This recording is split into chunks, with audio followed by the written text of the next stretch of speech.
You tell yourself it's over, not in a dramatic way, just quietly, like closing a chapter in your mind and expecting it not to reopen again.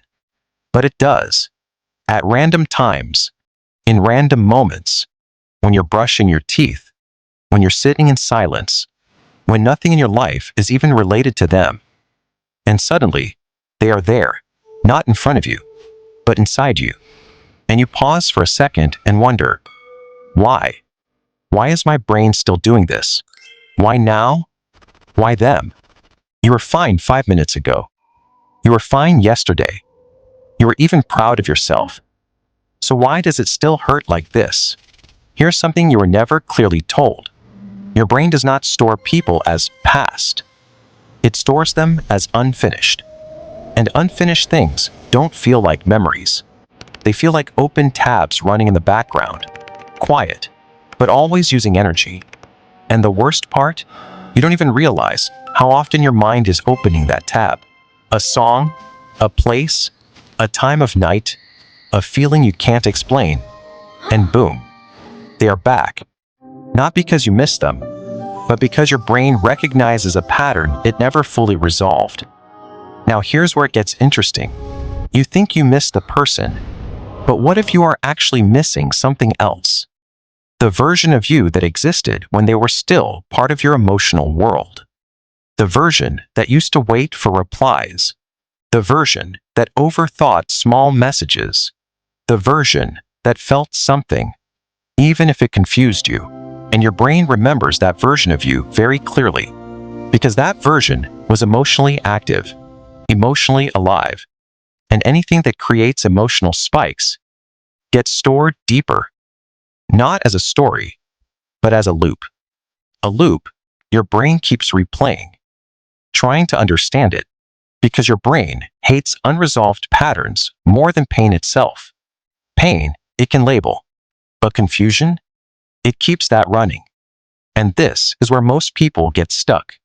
You try to move on, you try to forget, you try to delete everything, but your brain doesn't respond to force.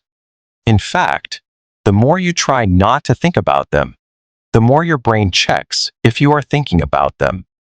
It's like telling yourself, don't think about it. And suddenly, that's all you can think about.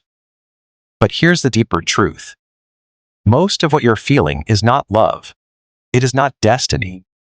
It is not even attachment in the way you think. It is your brain reacting to unpredictability. Because unpredictable people create stronger mental traces. One day, attention. One day, silence. One day, warmth. One day, distance. And your brain learns something without telling you. Pay attention, something might happen again. That system never shuts off easily, even after the person is gone. So you keep thinking about them. Not because they are still important in your life, but because your brain never got the final signal that it's over. No emotional full stop. No real closure your nervous system accepted. Just silence. And silence is not closure. Silence is confusion. So your mind keeps running simulations. What if they come back? What if I misunderstood? What if there was something more? Not because it is true, but because your brain refuses to leave uncertainty unfinished. And here's where the real shift begins. You were never stuck because of them.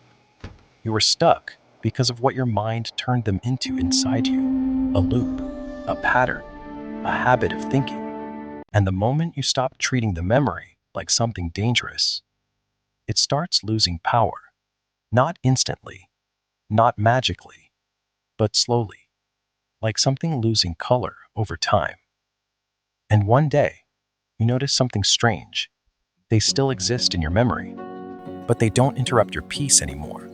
They don't pull you back in. They don't control your emotions.